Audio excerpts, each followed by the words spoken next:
Good afternoon. Hi, everyone. Welcome to New York City and the Columbia University Graduate School of Journalism. My name is Ernest Sotomayor. I am the Dean of Student Affairs, and we want to welcome you to our school.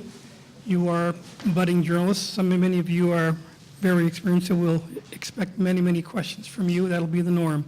So fire away at any point you have a question. I would like to introduce our first speaker. It is a bit of a sad day for us because for the last 10 years he has been appearing to welcome both our admitted classes and those who have enrolled and come to us in the fall. This will be the last class that he will be welcoming in advance of enrollment because he will be stepping down July 1. But he's here today to speak to you, tell you a little bit about the school, its history, and what you can expect. Nick Lemann.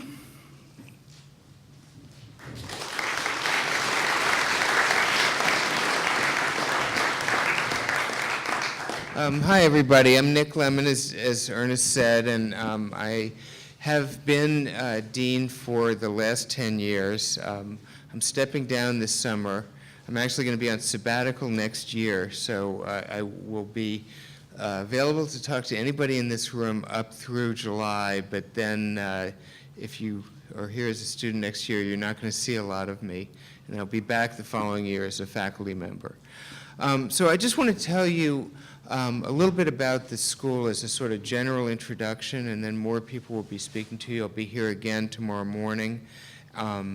And if anybody wants to have an individual meeting with me, just email me, let me know. It's my last name, Lemann @columbia.edu. And also, after I speak for a little while, I'm available. We'll do, if you all want to do some Q&A, we can do that too. So let me start with some general orientation. And first I'll tell you the story of where the school came from. So you see an oil portrait over there that is partially obscured by this screen. That's a picture of the school's founder, Joseph Pulitzer. Thank you.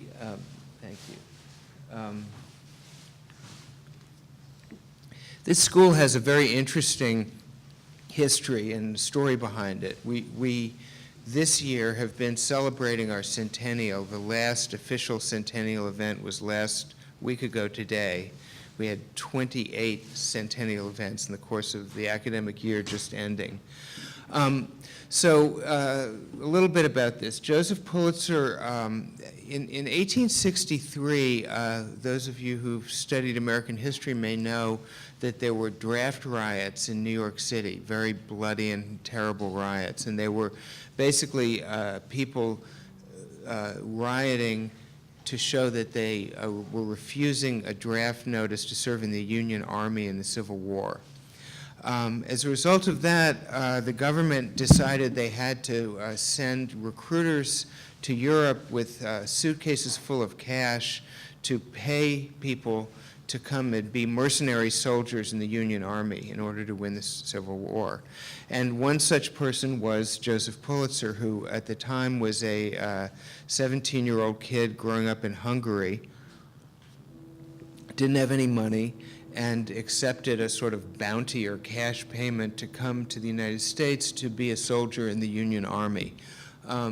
He went on to have, classic American success story. He wound up first in St. Louis, Missouri, where he was a politician, then a newspaper publisher of the paper that is now the St. Louis Post-Dispatch. In the early 1880s, he came to New York and bought a paper called the New York World, which we've recently started republishing here, from Jay Gould, the railroad robber baron. Gould couldn't make the World work commercially. Pulitzer was an incredible editorial genius and business genius and was able to turn the World into a huge success. He was really one of the very first people who figured out a way to make money in the newspaper business, or even more largely the media business. He was a great journalist and a great showman. Among the many things he thought of were to build the tallest building in New York, which the World Building, which no longer exists, was for a while. It's where the on-ramp to the Brooklyn Bridge is now. And then when the French government gave the Statue of Liberty to the United States, Pulitzer knew who his market was, which was immigrants coming in to Ellis Island down in the New York Harbor. So he decided, well, I'll buy the base on which the Statue of Liberty stands. So he paid for that, and that allowed him to use the Statue of Liberty as a kind of personal logo for the New York world. And so he became kind of the symbol of welcoming immigrants into New York City, and that made the paper a big success. After about 10 years after he had bought the World, Pulitzer had an idea which was original and not considered entirely sane at the time, which was that a great university should have a school to train journalists. And not only that, but that journalists should be given prizes for distinguished work. So he came to Columbia University here in 1892 and said to the then powers that be, I will give you a couple $1 million, which was real money back then, and if you will start a series of prizes in a school of journalism. And Columbia said no. He was very persistent, and he came back 10 years later in 1902. Columbia had a new president then. Pulitzer had a technique to break down Columbia's resistance, which was saying that if he didn't give the money to Columbia, he would give the money to Harvard. And Columbia changed its mind and said yes. So in 1903, there was a big announcement that Mr. Pulitzer had made a gift to Columbia to create a school of journalism and to create a system of prizes for journalists. That's where the Pulitzer Prizes, which were announced last Monday and are run in this building, came from. Couple of things to add to that. Within about 5 seconds after the gift was announced, a fight broke out where a lot of journalists were saying, but you don't need to go to journalism school to be a journalist. And they had a really strong argument at the time because there weren't any journalism schools. And Mr. Pulitzer felt he had to defend himself, so he wrote a wonderful article called The School of Journalism in what was then a very prominent sort of thought leader magazine called North American Review. Anytime you ever see a quote from Joseph Pulitzer, it's from that article. There are many on different parts of our school. It's a wonderful article. We have lots and lots of copies. I highly recommend that you read this article and or look at old copies of The World, which we can show you as well, because it's a wonderful newspaper. His dream was that journalism should be elevated from a trade to a profession.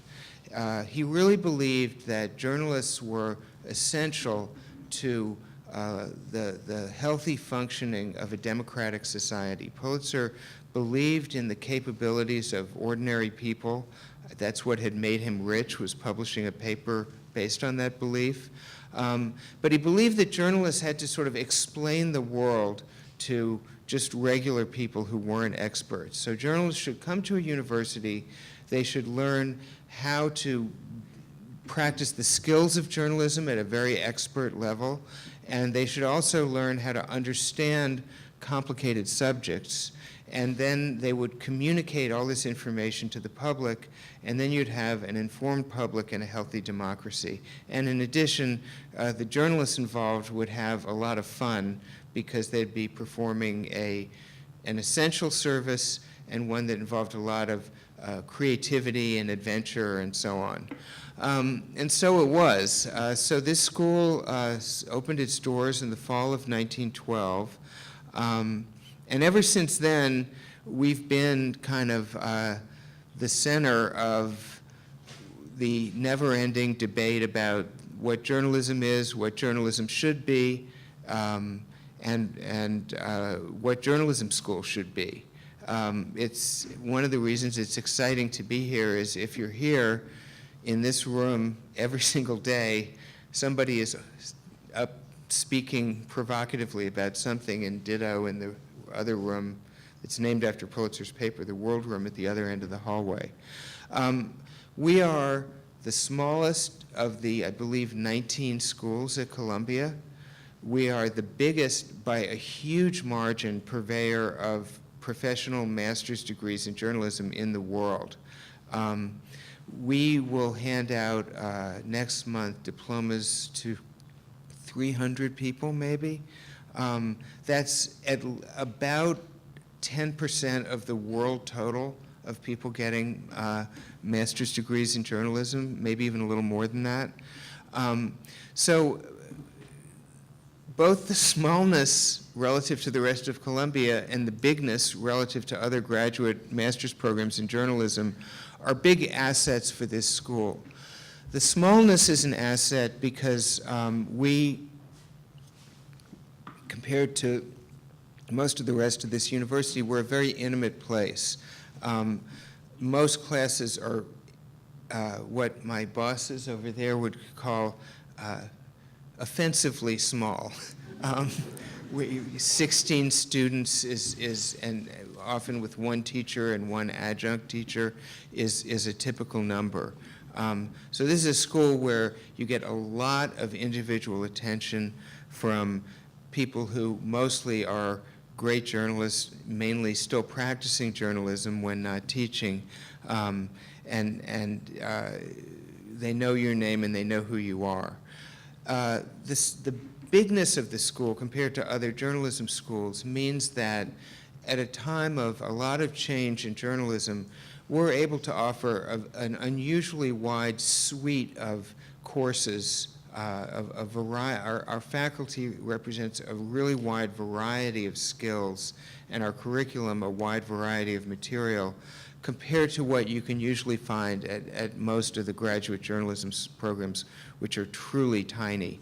So as of this year, we have 30+ students in a new class on how to write algorithms. So in that particular class, instead of writing stories, you write algorithms. And that's a very useful and needed skill in journalism today, and not a lot of schools can specialize enough that they can have a faculty member who can teach you how to write computer code, but we can. So just about anything that's happening in journalism, we have teaching capability in, including most of the things that have to do with the great digital revolution that's transforming journalism. Any subject you want to cover as a journalist, we can get you there. Anything in the sort of visual journalism world, we can get you there. We now have a full-time photojournalism instructor for the first time in a long time. So we combine a kind of intimacy with an unusually wide range of material that we can teach.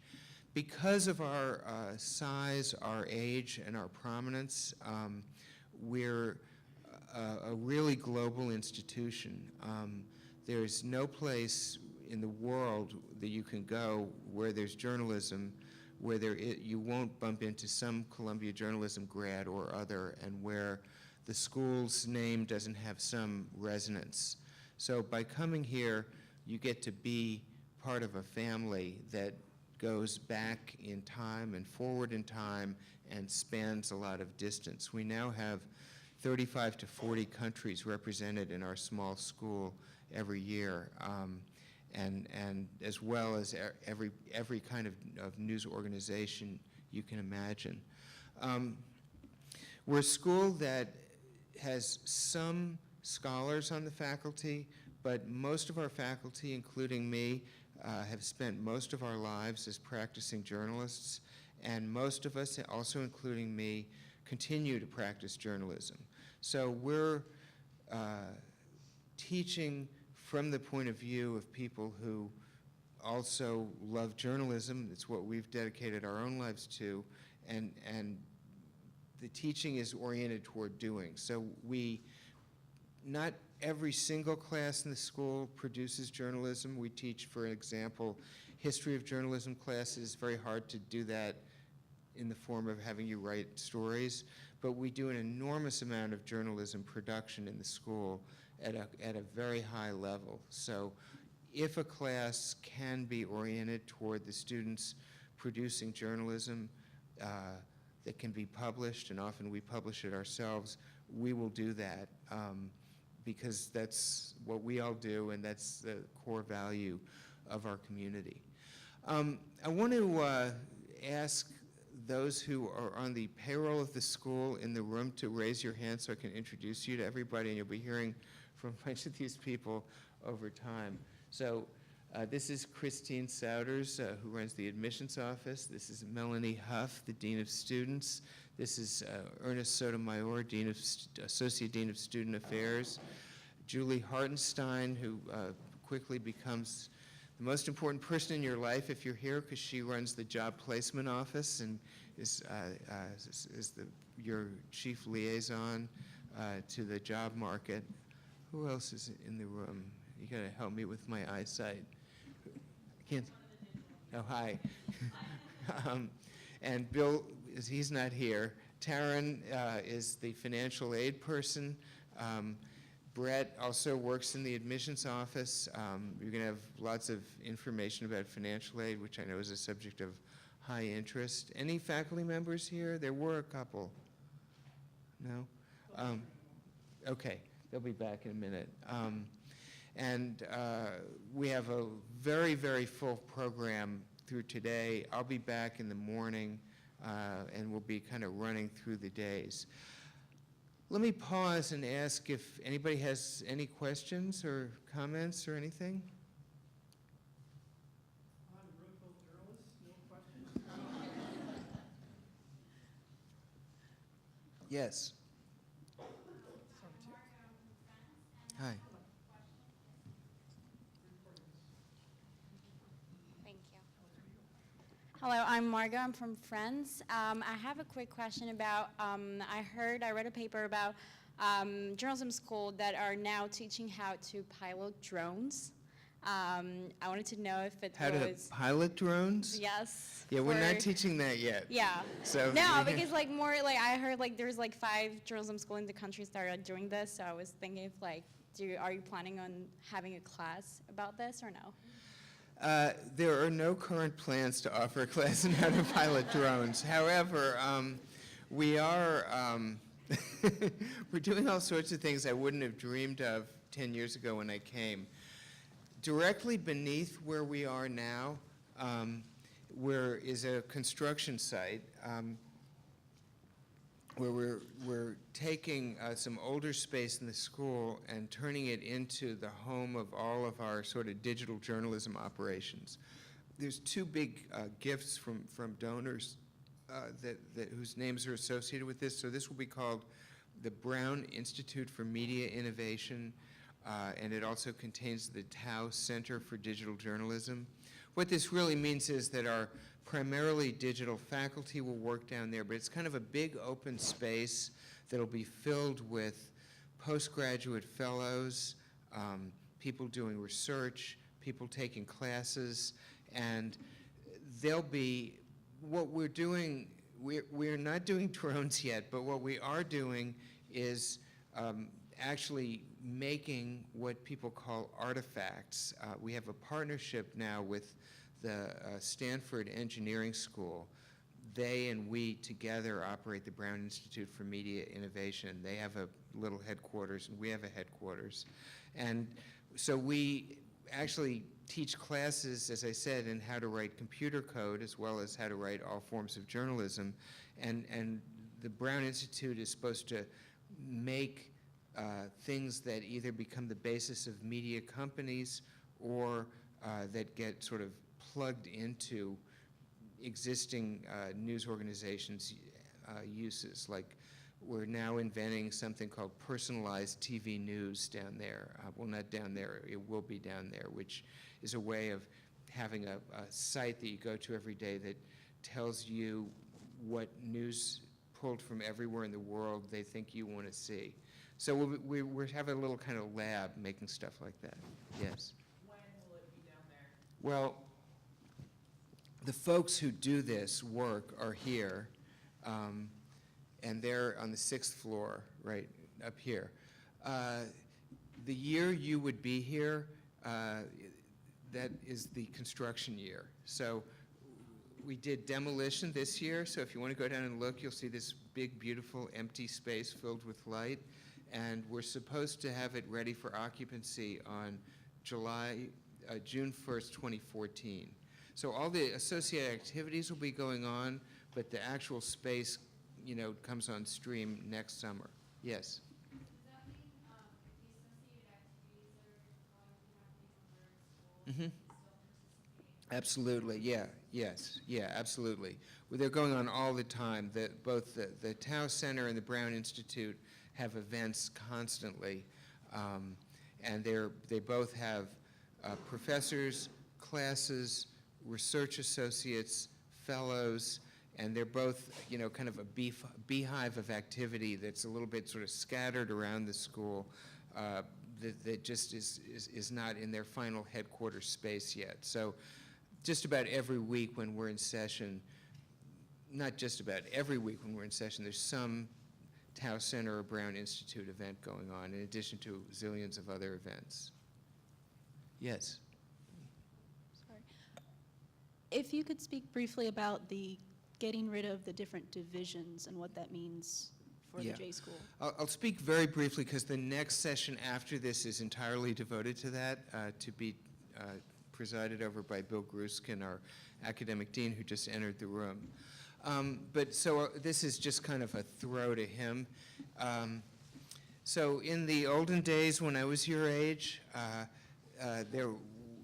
we felt that we could take the industry categories in journalism and kind of pull them into the school and make them curriculum categories.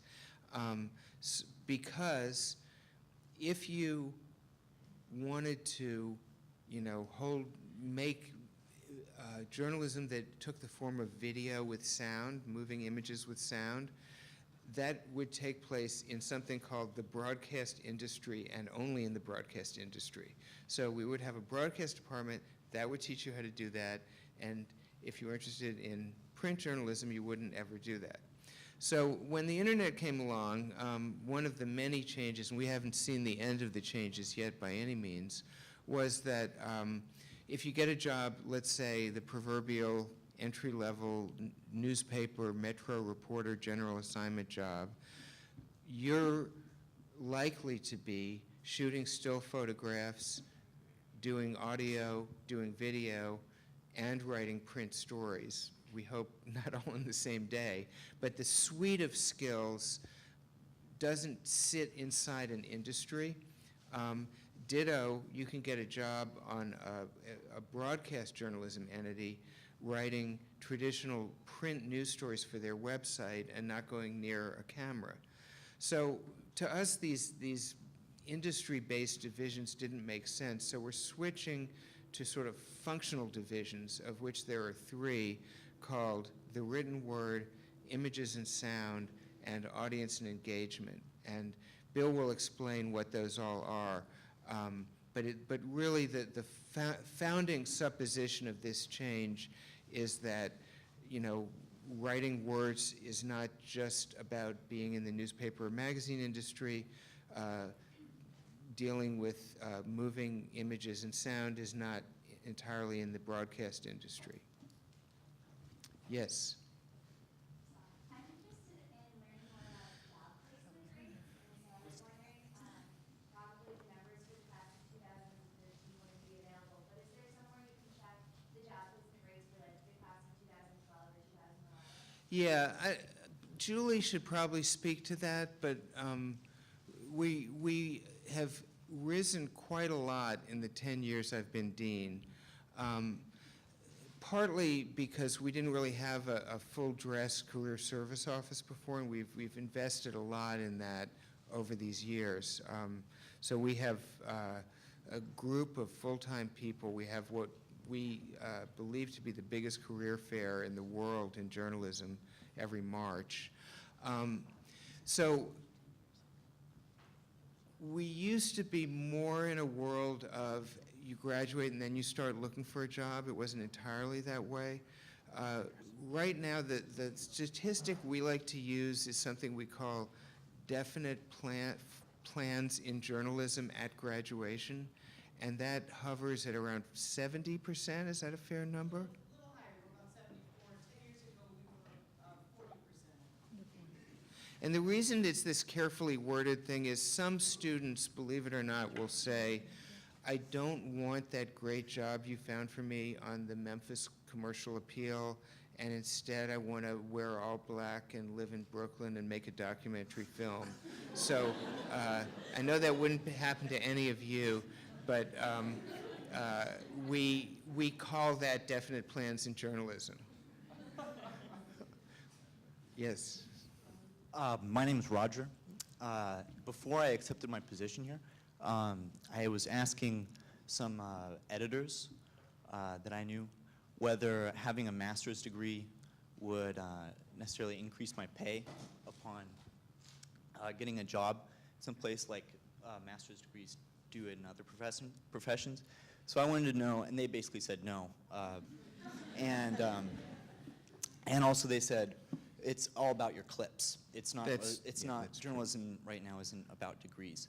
Yeah. And so I was wondering how you justify the price. Okay. No, these are fair questions, but I do have good answers for them, I think.